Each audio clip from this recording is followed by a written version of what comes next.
Student आज हम करने वाले हैं प्राइम फैक्टराइजेशन। ये काफी सारे स्टूडेंट्स की क्वेरी थी कि मैम जब हमें प्राइम फैक्टराइजेशन का ही मतलब नहीं पता है तो हम उसका एलसीएम एचसीएफ कैसे निकालें, तो वो सब हम डिटेल में इस वीडियो में करने वाले हैं। सबसे पहले प्राइम फैक्टराइजेशन, जैसे आपको नेम से पता लग रहा है कि ये दो चीजों से मिलकर बना है, एक प्राइम एक फैक्टराइजेशन।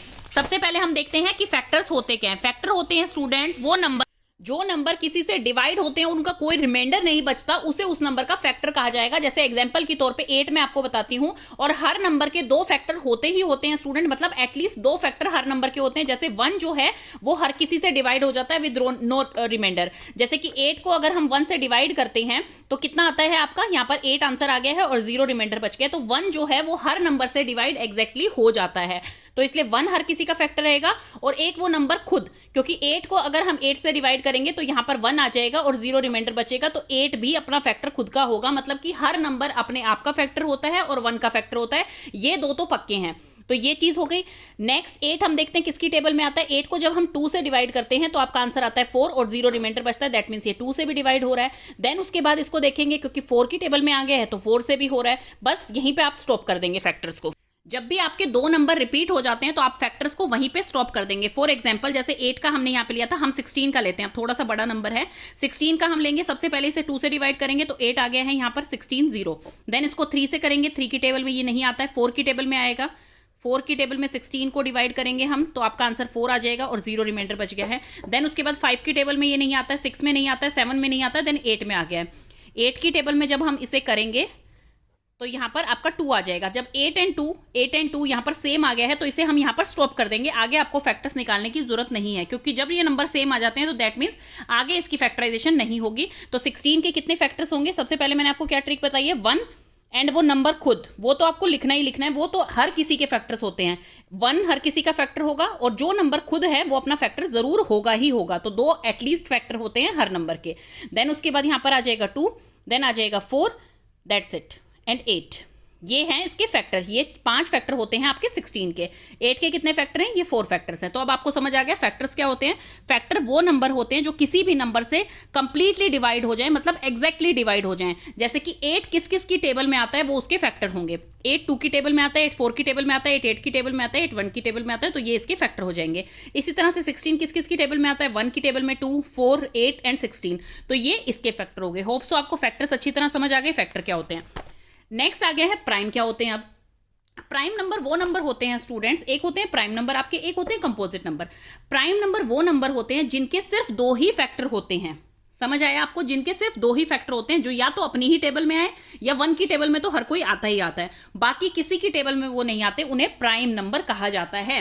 कंपोजिट नंबर कौन से होते हैं, जिनके की 2 से ज्यादा फैक्टर होते हैं, उन्हें कंपोजिट नंबर कहा जाता है। मतलब सबसे पहले हम देखेंगे प्राइम नंबर कौन से होते हैं, बाकी जो बच गए वो सारे कंपोजिट नंबर होते हैं आपके।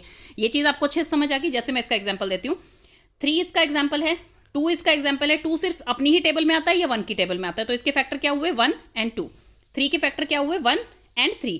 लेकिन 4 जो है वो कंपोजिट नंबर है। कैसे, 4 जो है 2 की टेबल में भी आता है, 4 1 की टेबल में भी आता है, 4 की टेबल में भी आता है, दैट मींस इसके 2 से ज्यादा फैक्टर हैं, तो इसलिए ये होगा कंपोजिट नंबर।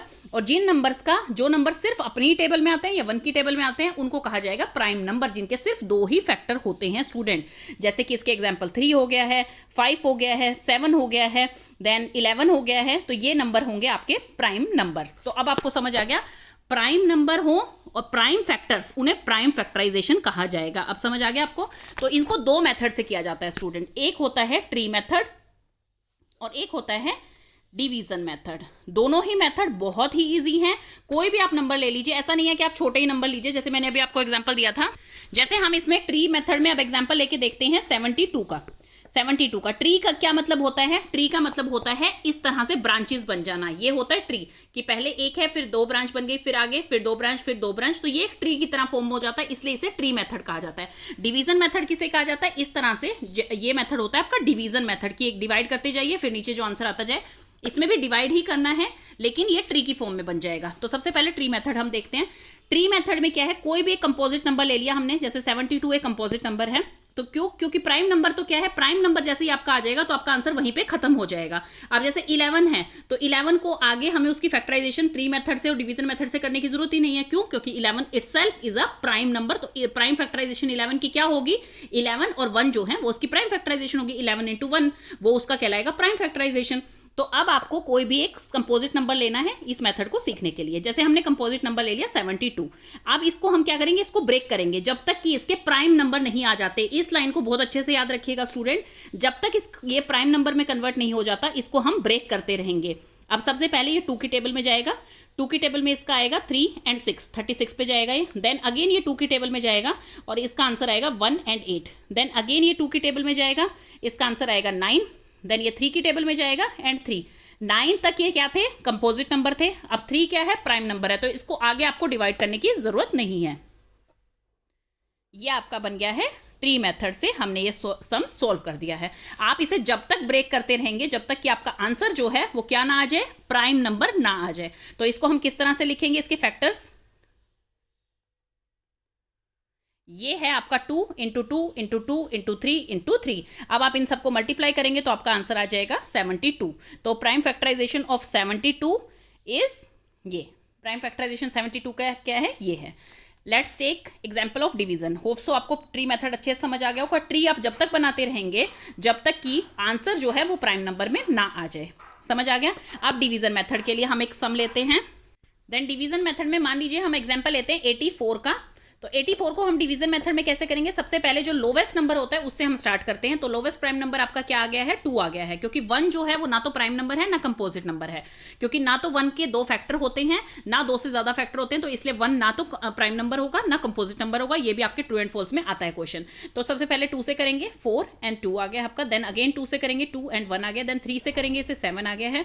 देन 7 यहां पर जो है 7 पे 1 आ गया है नीचे आंसर, और ये आपका फिनिश हो गया है। तो इसको हम क्या लिखेंगे, इसकी factorisation, prime factorisation of 84 is, आप यहां पर क्या लिखेंगे, 2 इंटू 2 इंटू 3 इंटू 7। ये इसकी प्राइम फैक्टराइजेशन आ गई बाय डिवीजन मेथड से। तो डिवीजन मेथड ये है स्टूडेंट, एंड ट्री मेथड आपका ये है। तो होप तो आपको प्राइम फैक्टराइजेशन अच्छे से समझ आ गया होगा। कोई भी कंफ्यूजन है तो आप मेरे से कमेंट सेक्शन में पूछ सकते हैं।